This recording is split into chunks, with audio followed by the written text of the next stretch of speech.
Welcome to Calvin's Online Math. Let us look at this question from hexadecimals. Perform the following hexadecimal addition. So you have A9C base 16 plus B2D base 16. So the first thing is just to rewrite them like this. So we're going to have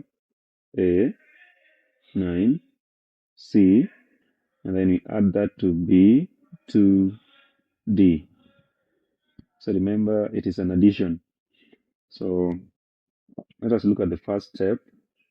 We're going to have C plus D. C plus D.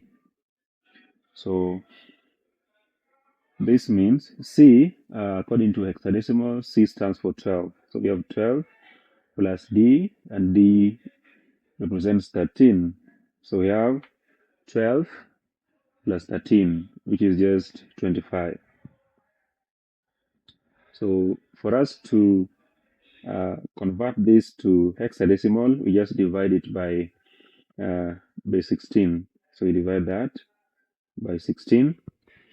And when we do that, we find that 16 goes into 25 one times, and then there's a remainder of 9. That is, it goes into 25 once, which is 16. So 25 minus 16 is 9.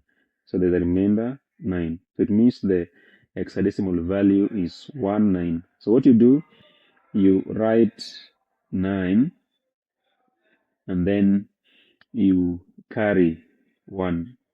So it means, therefore, in the next step, now you have the carry plus these other ones. That is, the carry, which is 1, plus 9, plus 2. So that will be 12. So according to hexadecimals, 12 is C.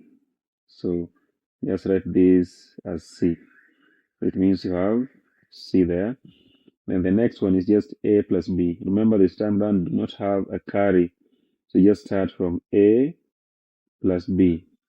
And according to hexadecimals, A stands for 10 and B stands for 11.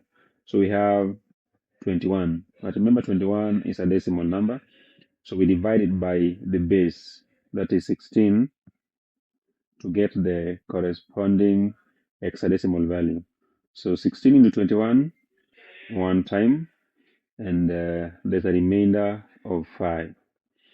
So because there is no more additions to the left, we just write 1/5 the way it is. That is 1 and 5.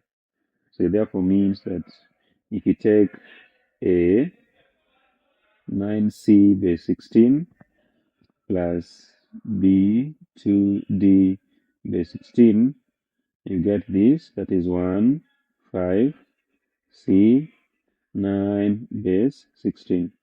Thank you for watching. If you found this video useful, please remember to subscribe.